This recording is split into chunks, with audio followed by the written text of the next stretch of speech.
안녕하십니까. 김상진입니다. 12번째 노트입니다.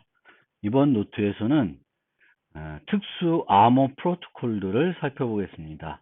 지난 11번째 노트에서는 특수한 암호 알고리즘들, 특히 클라우드 컴퓨팅, 그 클라우드 컴퓨팅 중에서도 데이터를 아웃소싱 할 때 거기에 필요한 보안 서비스를 제공할 때 사용할 수 있는 암호 알고리즘들을 몇 가지 살펴봤습니다. 이번에는 익명성을 프라이버시를 좀 제공할 때 사용할 수 있는 프로토콜을 좀 더 중점적으로 그것 말고도 다양한 암호 프로토콜들을 소개할 건데요. 일부는 그 익명 인증 기술과 많이 관련되어 있는 프로토콜들도 소개를 할 예정입니다. 그래서 후반부에 가면 익명 인증 기술과 익명 통신 기술에 대해서 살펴보고요.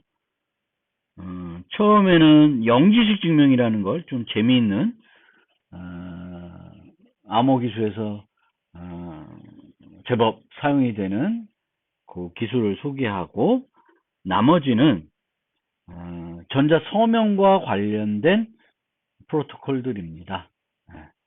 그래서 차례차례 한번 설명을 드려보겠습니다. 자, 영지식 증명. 영지식 증명은 증명자가 어떤 사실을 알고 있는데 그 사실을 상대방에 알려주지 않고 그 사실을 알고 있다고 증명할 때 사용할 수 있는 기술이 되겠습니다. 영지식 증명을 할 때, 설명할 때 가장 많이 사용하는 예 중에 하나가 비밀문 존재 예제입니다. 동굴에 비밀문이 존재하는 그런 경우입니다. 그래서 이 예에서는 이쪽으로 들어가도 막혀 있고요. 이렇게 가도 막혀 있습니다. 그런데 앨리스는 여기에 비밀문이 있다는 걸 알고 있고요. 이 비밀문을 여는 비밀 주문을 알고 있습니다. 그런데 이 비밀문의 존재를 알고 있다는 것을 밥에게 증명하고 싶습니다. 증명하고 싶은데, 그런데 증명을 할 때 이 비밀 주문은 가르쳐 주고 싶지 않은 거예요. 그러니까 만약 좀 쉽게 증명하려고 그러면 둘이 같이 들어가서 이 위치에서 열려라 참깨 해가지고 열려서 같이 나오면, 야, 너도 알고 있구나, 너 알고 있구나, 이렇게 되겠죠. 근데 그걸 하고 싶은 건 아니에요. 그래서 이 영지식 증명은 어떤 식으로 진행이 되냐 하면,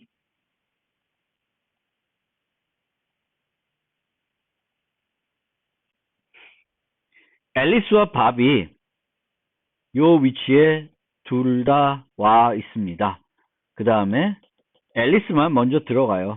그래서 B 위치에 옵니다. 그리고 앨리스는 여기에 있어요. 그리고 이 앨리스는 나 이제 들어간다 하고 이쪽이나 이쪽으로 들어가게 됩니다. 그러면 그 다음에 밥은 일로 오게 돼요.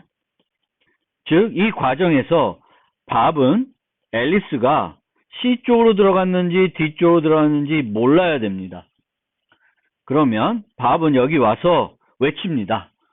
오른쪽으로 나와, 왼쪽으로 나와, 이렇게 하게 됩니다. 그러면 앨리스가 여기에 있으면 왼쪽으로 나오라고 했으면, 이게 오른쪽인가요? 밥 입장에서 오른쪽으로 나오라 그러면 그냥 나오면 돼요. 그런데 왼쪽으로 나오라 그러면은 여기에 이제 열려라 참기를 해서 여기로 나오면 돼요. 그러면 이 과정을 한 번 했다. 한 번 했어요. 그러면 앨리스가 이 비밀 주문을 몰라도 이 증명에 성공할 수 있는 확률은 몇 프로가 되겠어요? 50%가 됩니다. 왜냐하면 앨리스가 일로 들어갔는데 일로 나오라 그러면 비밀 주문을 몰라도 일로 나올 수가 있겠죠. 그래서 이거를 한 번만 하면 안 되고 n번을 반복합니다. 10번을 했는데 모두 다 앨리스가 올바르게 나왔어요. 그러면 앨리스가 비밀 주문을 알 확률은 2의 10분의 1, 모를 확률은 이 정도 되는 거죠. 그렇죠? 모르는데 이 성공할 확률이 이 정도 되니까 1 빼기 이 정도 됩니다. 그러니까 얘가 99점 몇 프로는 이 비밀 주문을 알고 있다고 밥은 확신할 수 있습니다. 이렇게 하는 것이 영지식 증명입니다. 그런데 이 영지식 증명의 특징을 살펴보면 밥은 비밀 주문을 얻을 수 없어요. 이게 중요한 특징입니다. 영지식 증명. 상대방에게 알려주지 않고 증명하는 거예요. 그러니까 밥은 비밀 주문을 알 수 없습니다. 또 하나 중요한 팩트. 밥은 이 과정을 비디오로 녹화하여도 다른 사람에게 앨리스가 이 사실을 알고 있다고 증명할 수가 없습니다. 그러니까 앨리스가 밥한테 증명했다고 해서 밥이 다시 가서 다른 사람한테, 캐롤한테 앨리스가 이거 알더라 증명해 줄 수가 없습니다. 비디오를 녹화해서 보여줘도 캐롤은 믿을 수가 없습니다. 왜? 둘이 짜고 할 수 있어요. 둘이 미리 10번 어떻게 왼쪽 오른쪽 다 약속을 하고 시작을 하면, 역할을 하면 아는지 모르는지 알 수가 없습니다. 따라서 이 두 가지 중요한 영지식 증명의 특징을 갖고 있습니다. 또 하나는 제로 널리지라고 하니까 밥이, 확인자가 아무런 지식도 확보하지 못하는 것 같아요. 근데 실제 밥은 정보를 하나 획득하죠. 어떤 정보냐면 앨리스가 그 사실을 알고 있다는 것을 알게 됩니다. 그래서 제로 놀리지라는 표현이 약간은 오해의 소지가 있습니다. 자, 그러면 실제 영지식 증명이 암호 기술에서 어떻게 사용될 수 있을까? 아니, 암호 기술에 사용되는데 이것이 어떤 응용, 암호 기술에서도 어떻게 쓰이고 어떻게 응용해서 활용될 수 있는지 살펴봅시다. 다양하게 쓰일 수가 있어요. 그런데 좀 쉬운 예제를 하나 찾으면 이산대수에서 엘감마나 뭐 이런 DPL만 같은 데서 이 증명자가 y equal gx에서 x 값을 알고 있습니다. 그런데 나는 이 x 값을 y에 대한 g의 이산대수를 알고 있다는 것을 확인자한테 증명하고 싶어요. 근데 이걸 증명하는 가장 쉬운 방법은 x를 주면 되죠. x를 주면 얘도 계산해서 y랑 같은지 보면 돼요. 근데 x를 주지 않고 증명을 하는 것입니다.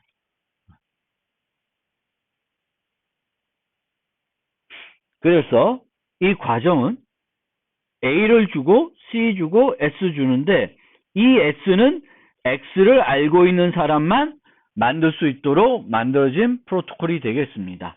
그리고 여기서 K비트를 쓰게 됩니다. 이 K비트가 중요한데요.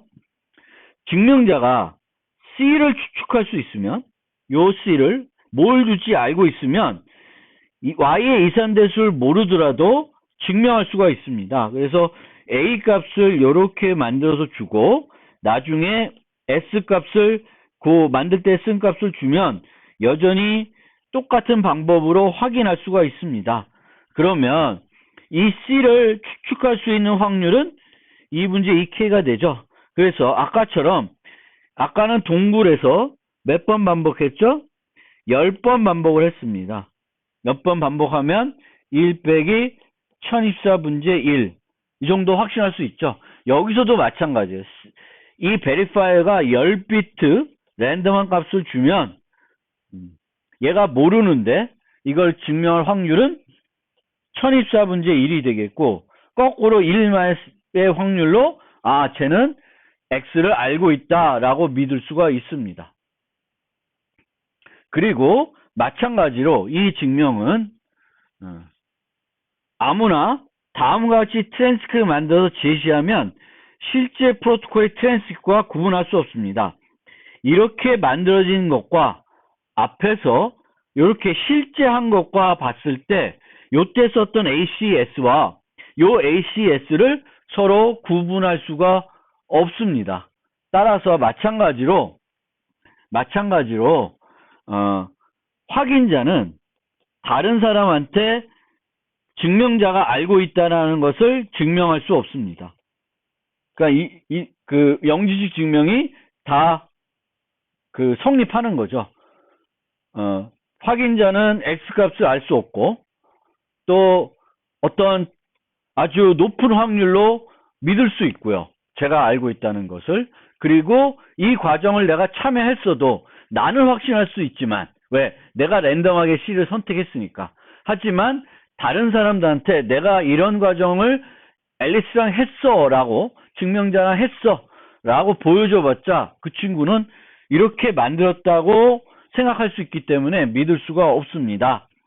그래서 이제 영지식 증명이 설명하고 한 가지 요 프로토콜의 특징은 동일한 W를 사용하면 안 돼요.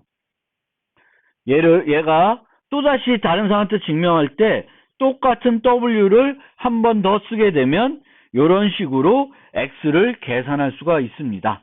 그래서 이 영지식 증명에서는 이산대수 영지식 증명에서는 반드시 매번 다른 W를 선택을 해야 된다.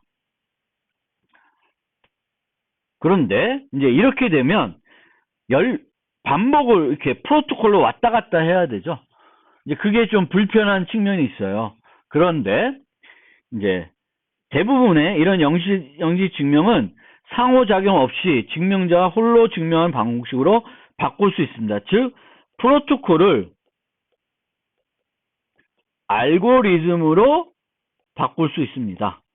그래서 요 해시 값을 이용해서 이렇게 비상호작용 버전으로 만들게 됩니다.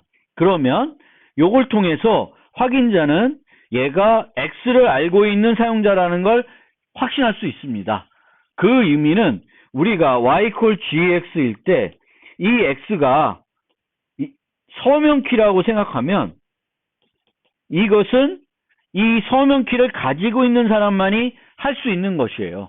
그래서 여기에다가 메시지를 넣게 되면 요 자체는 뭐가 되냐면 전자 서명으로 활용될 수 있습니다. 전자 서명으로 활용될 수 있다. 왜? 이걸 할 수 있는 사람은 X를 알고 있는 사람만이 할 수 있습니다. 지금부터는 전자 서명과 관련된 프로토콜을 설명드리겠습니다.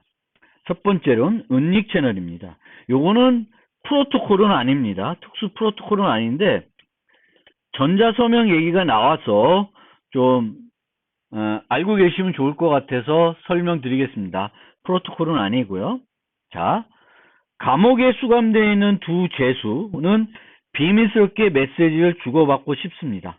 메시지를 서로 교환하고 싶어요. 두 죄수는 메시지를 보낼 때 항상 교도관이 그 내용을 보게 됩니다. 따라서 평범한 내용의 글을 교환하지만 거기에는 실제 비밀스러운 내용을 포함하고 싶다라는 거예요.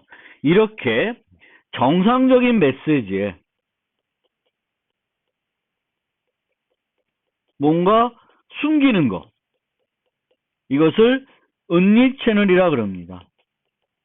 그런데 일반적인 사람들이 보면 또는 여기서 뭐 일반적인 사람이라는 건 좀 이상하고 어떤 메시지를 교환했을 때 이것과 관련된 기술들을 다 아는 사람이 봤을 때 이 메시지를 봤을 때 이 메시지는 그냥 어떤 평범한 전자 서명이다 라고 느껴야 되는 거예요. 여기에 어떤 뭔가 이상한 비밀 메시지가 들어있을 것이라고 눈치챌 수 있으면 안 되는 거죠. 그래서 은닉 채널은 그렇게 전자 서명 메시지에 다른 사람이 모르는 수신자만이 알 수 있는 정보를 포함하는 것을 은닉 채널이라고 합니다. 그걸 영어로 subliminal 채널이라고 합니다. 그런데 정보보호 관점에서는 서명의 은닉 채널을 포함할 수 없도록 만들어야 돼요. 그러니까 우리가 전자 서명 프로토콜을 만들면 전자 서명 알고리즘을 만들면은 이 알고리즘은 은닉 채널을 포함할 수 없다라는 걸 보여줄 필요가 있습니다.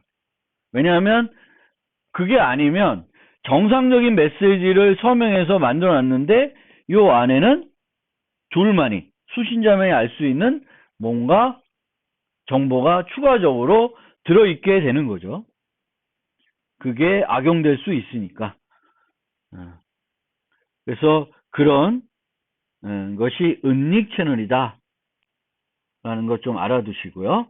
이제부터는 각종 전자 서명과 관련된 프로토콜들을 좀 특수한 전자 서명 프로토콜들을 차례차례 되게 추상적인 수준에서 실제 프로토콜 들어간 수학이나 기법들은 소개하지 않고 좀 설명드리겠습니다.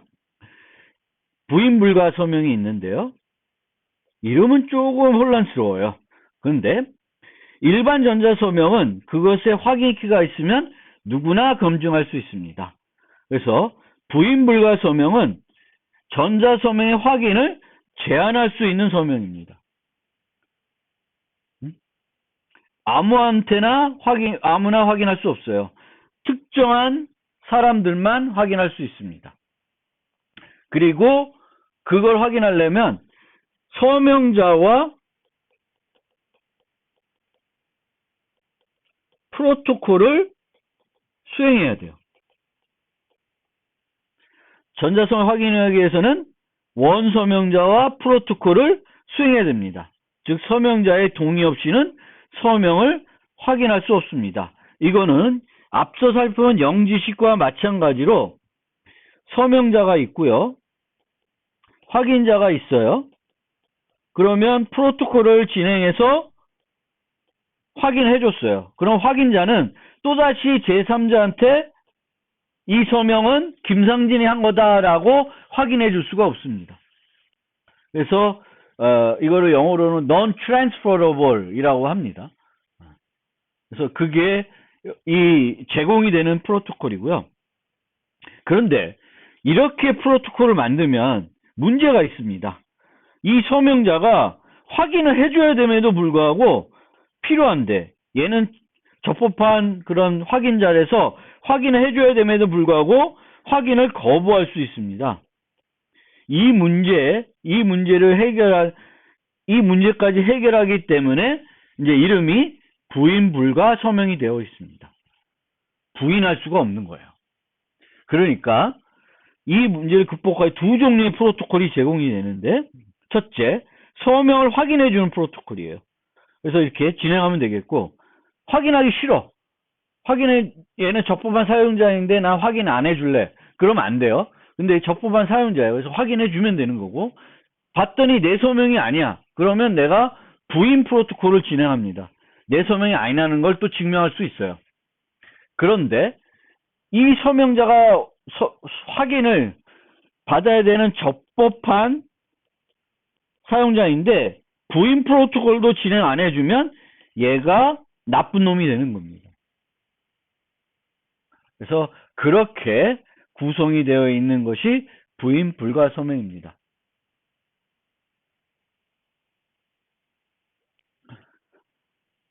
확인 프로토콜, 아까 재차 확인해 줬었다. non transfer 한다는 거고요. 처음은 원래 부인 불가 설명도 처음이라는 사람이 제안한 거고요. 일반 서명으로 전환할 수 있는 방법도 제안했습니다. 이거를 전환 가능 부인 불가 서명이라고 합니다. 그러니까 원래는 이 서명은 나랑 프로토콜을 진행해야지만 되지만 갑자기 내가 추가적으로 얻은 걸 뭔가 더 제공하면 이 자체는 일반 서명처럼 누구든지 확인할 수 있게 됩니다. 그래서 이게 부인 불가 서명. 그 다음에 지정된 확인자 서명. 지정된 확인자 서명은 부인 불가 서명과 일반 서명의 절충점이 되겠습니다.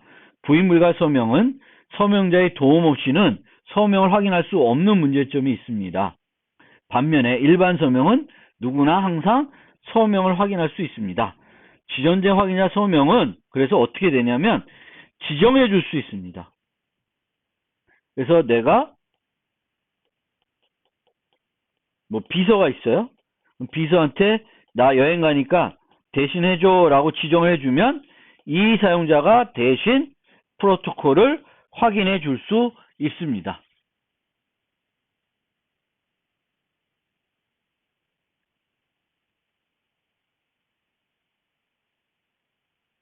프로토콜 자체도 서명 수행해서 전달합니다. 그 다음에 프록시 서명. 프록시 재암호화라는 것도 봤었죠. 프록시 서명은 이제는 이제 부인 불가랑 지정된 확인자 서명은 그 확인하는 그 파트에 대한 어떤 변형이고요. 프록시 서명은 서명 자체를 내가 안 하는 거예요. 내 대신 누가 프록시가 대신 해주는 거예요. 서명자가 자신의 서명키를 지정된 프록시에 주지 않고 자신을 대신해서 서명할 수 있도록 해줍니다. 그래서 요구사항은 구별 가능성이 필요합니다. 프록시 서명과 일반 서명을 구분할 수 있어야 됩니다. 그러니까 김상진이 있고요. 김상진이 김진이라는 사람한테 그 프록시를 지정해 줬어요. 그러면 저도 서명을 만들 수 있고 김진이도 서명을 만들 수 있어요. 그러면 이 서명은 김상진이 한 거다라고 확인할 수 있고 이 서명은 프록시가 했는데 김상진한테 권한을 받아서 했다라는 것을 알 수 있습니다. 그러니까 이 자체로 보면 이건 프록시가 한 거야. 원래 사용자가 한 거야. 그렇게는 아니에요. 이 서명 자체는 프록시가 했다는 것은 확인할 수 있습니다. 위조 불가능성.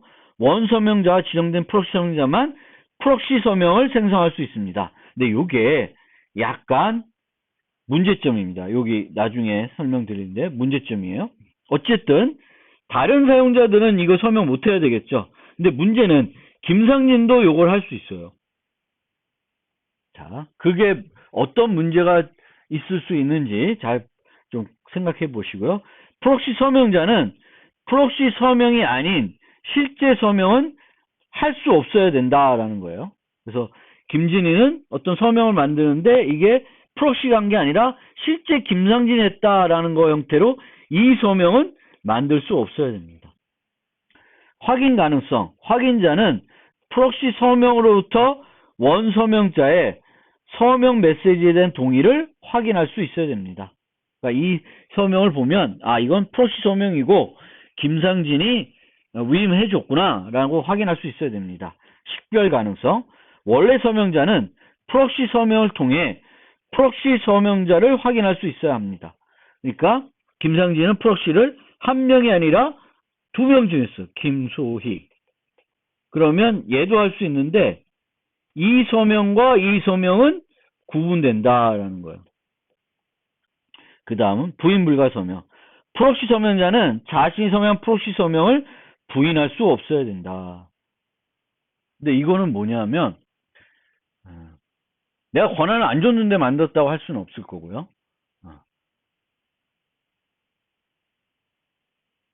프록시는 이걸 만들어 놓고 내가 안 했다라고 부인할 수 없어야 돼요. 그런데 뭐가 문제냐 되냐면 여기 보면 위조 불가능성 있죠. 그래서 원서명자도 만들 수 있어요. 그러면 뭐가 되냐면 원서명자가 만든 프록시 서명하고 김진희가 만든 프록시 서명하고는 또 구분이 돼야 돼요. 이게 안 되면 늘 문제가 발생했을 때 김상진이 프록시한테 다 뒤집어 씌울 수 있는 가능성이 생깁니다.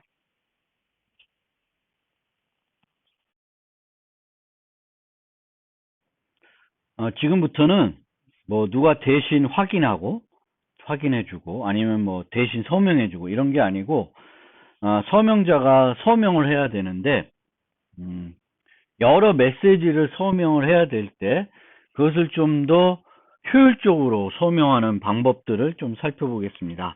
첫 번째는 일괄 서명이라는 것입니다. 일괄 서명은 한 서명자가 동시에 여러 개의 다른 메시지를 효율적으로 설명하기 위해 사용하는 방법이고요. 이때 쓰는 것이 머클트리입니다. 그래서 해시할 그러니까 해시할 거가 아니라 서명할 문서들의 해시 값을 이진트리의 단말로 만들어서 이렇게 구축해서 루트에 대해서만 서명합니다. 그러면 원래는 서명을 하려면 하나, 둘, 세 개의 서명이 필요했는데 이렇게 해서 하면은 하나에 한 번 서명하면 됩니다. 그리고 내가 이렇게 만들어가 서명한 다음에 얘만 주고 싶다. 그러면 이런 식으로 메시지를 제시할 수 있습니다. 그래서 루트에 대한 서명, 그리고 이 루트까지 계산하기 위한 값들, 요 값, 그리고 H1을 제공하면 이 서명을 확인할 수 있습니다. 그게 일괄 서명이고요. 다중 서명은 아까는 한 서명자가 동시에 여러 개를 하는 거예요. 다중 서명은 n명이 서로 다른 서명자가 같은 메시지에 서명하는 겁니다. 그래서 그 결과가 n개의 서명이 아니라 하나의 서명을 얻게 되는 서명 기법을 말합니다. 그래서 n개의 서명 대신에 하나의 서명을 확인해서 n명이 서명한 사실을 확인하는 것이 다중 서명입니다. 뭐 여기에 구체적인 수학이 주어져 있는데 뭐 이거는 설명을 드리진 않겠습니다. 그래서 이 다중 서명은 n명이 서로 다른 서명자가 같은 메시지 하는 거예요. 그리고 결합 서명은 n명의 서로 다른 서명자가 n개의 서로 다른 메시지에 서명하지만 그 결과가 n개의 서명이 아니라 하나의 서명만 얻게 되는 서명 기법입니다. 따라서 n개의 서명 대신에 하나의 서명을 확인해서 n개의 서로 다른 메시지에 대한 n명의 서명을 확인할 수 있습니다. 그래서 결합 서명. 그런데 이 결합 서명과 관련해서 한번 좀 생각할 것이 있습니다. 일괄 확인인 거죠. 그러니까 우리가 보통은 n명이 n개의 메시지에 서명을 했어요. 서로 다른 n개의 서로 다른 메시지의 서명. 그러면 서명의 개수는 n이죠. 그러면 서명 비용은 n입니다. on. 그런데 이거를 방금 전에 봤던 결합 서명을 쓰면 서명 개수가 n이고 이걸 확인하는데 on인데 결합 서명은 o1입니다. o1. 그런데 일괄 확인은 확인자의 서명 확인비용을 줄이기 위한 수단인데 각 서명자는 개별 서명을 생성하고 이들 서명을 개별적으로 확인 가능하여. 근데 그렇게 하는 게 아니라 일괄 확인은 개별 서명들 결합해서 하나의 결합 서명을 만든 후에 일괄 확인하는 거예요.